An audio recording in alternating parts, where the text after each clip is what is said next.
কালকে blue colour shirt পরে বের হইছো, এই শার্ট পাইছো কোথায় তুমি? ব্লু কালারের শার্ট পরে বেরিয়েছিলাম। ও না, এটা তোমার জানার দরকার নেই, তাহলে সংসার ভেঙে যাবে। মানে সংসারটা কেন ভাঙবে? এই শার্ট কোথায় পেয়েছো? শুনলে তুমি মাইন্ড করবা, দরকার নাই। জয়না, আমি মাইন্ড করবো না, কিন্তু আমার অনেক মেজাজ খারাপ লাগতেছে। তুমি শার্ট চেঞ্জ করছো কোথায় গিয়ে? শার্টটা আমি চেঞ্জ করছি। জাফর সে আমার সঙ্গে বসে ওই চা খেতে খেতে গল্প করতেছিলাম, বললো যে ভাই শার্টটা খুব সুন্দর। আমি বললাম হ্যাঁ কেন? বলো অনেক দাম। অনেক দাম না, তবে আবার একদম কম দামও না। তবে আফসোস করলো যে বেতন পাই আপনার মতো তো বছর বছর ইনক্রিমেন্টও হয় না, এরকম একটা দামি শার্ট চাইলেও কিনতে পারবো না। শুনে না আমার খারাপ লাগলো, বুঝছো। আমি বললাম আপনার শার্ট খুলেন। আমি তার শার্ট খুলে আসছি, আমার শার্টটা তারে দিয়ে দিচ্ছি। এই, তুমি এত ভালো কেন বলো তো? বউ যদি এরকম ভালো হয়, হাজবেন্ড খারাপ থাকতে পারে? উপায় আছে।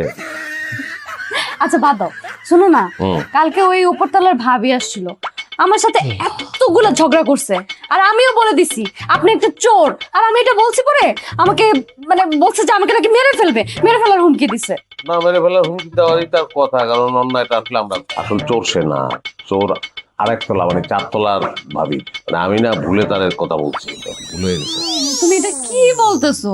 আর আমি তারে কতগুলা কথা শোনাই বলছি, এখন গিয়ে আমি ভাবিটা চোর? না না, তোমার সরি বলা দরকার। সরি, যেহেতু আমি চোর বলছি আমি সরি বলবো, কারণ আমার অফিসে যাইতে হবে। তুমি এখন আবার অফিসে যাবা? এই চাকরিটা আর করবো না, বুঝছো, কিন্তু এখন ছাড়তেও পারতেছি না। সংসার চলবে কিভাবে? কাজ শেষ হয় না, এখন এই কাজ শেষও করতে হবে। তা যন্ত্রণা। এই যে বস ফোন দিচ্ছে, শোনো, চুপ করে থাকবো, আমাকে বাসায় আসতে বলতে জানে না। হ্যাঁ জি। কি ব্যাপার, তুমি সে কখন বাসা থেকে বের হইলা? আমি তো বারান্দায় দাঁড়ায় আছি, তোমাকে তো নিচে দেখতেছি না। ও আসতেছি আসতেছি। ওকে। ভাবছিলাম নাস্তা করবো, কিন্তু নাস্তা করার উপায় নাই। যাই হোক, অফিসে গিয়ে নাস্তা করবো। তুমি এখনই চলে যাবা? নাস্তাটাও করবা না? তোমার তো মানে শরীর খারাপ হয়ে যাবে তো। আর এগুলো করি তো তোমাদের আমাদের মানে তোমার জন্য করি। যাই, অসুবিধা নেই। উঠি, বারান্দায় এসো। হ্যাঁ